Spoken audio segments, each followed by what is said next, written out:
Il est parfois difficile de distinguer les maladies neurologiques des maladies orthopédiques.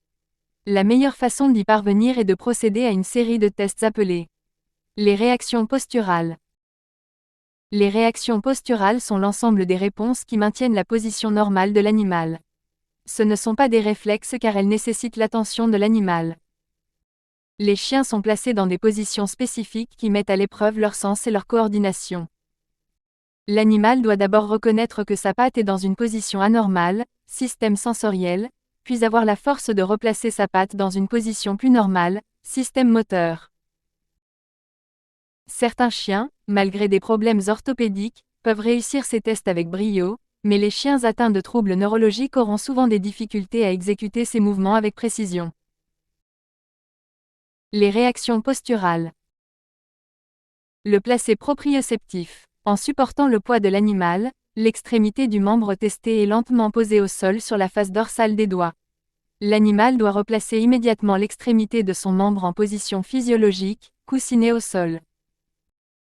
Les réponses anormales peuvent inclure un maintien prolongé de la patte dans une position anormale, un repositionnement lent ou incomplet. Les 4 membres doivent être examinés.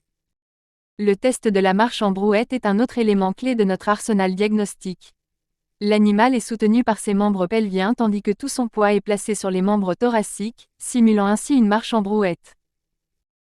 Ce test est souvent réalisé d'abord avec la tête et le cou dans une position normale, puis répété avec la tête et le cou surélevés.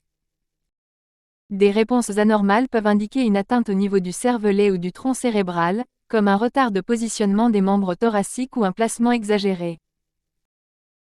Le sautillement est un défi où l'animal doit concentrer tout son poids sur un seul membre tout en effectuant des mouvements latéraux, une prouesse d'équilibre et de coordination. Le placé visuel et placé tactile. Pour les petits animaux qui sont facilement soutenus, approchez l'animal d'une table pendant que vous soutenez la majeure partie de son poids. Une réaction normale consiste pour l'animal à voir la table et à l'attraper avec le membre le plus proche. Une réaction tactile similaire peut être provoquée en couvrant les yeux de l'animal et en l'avançant de manière à ce qu'un de ses membres effleure le côté de la table.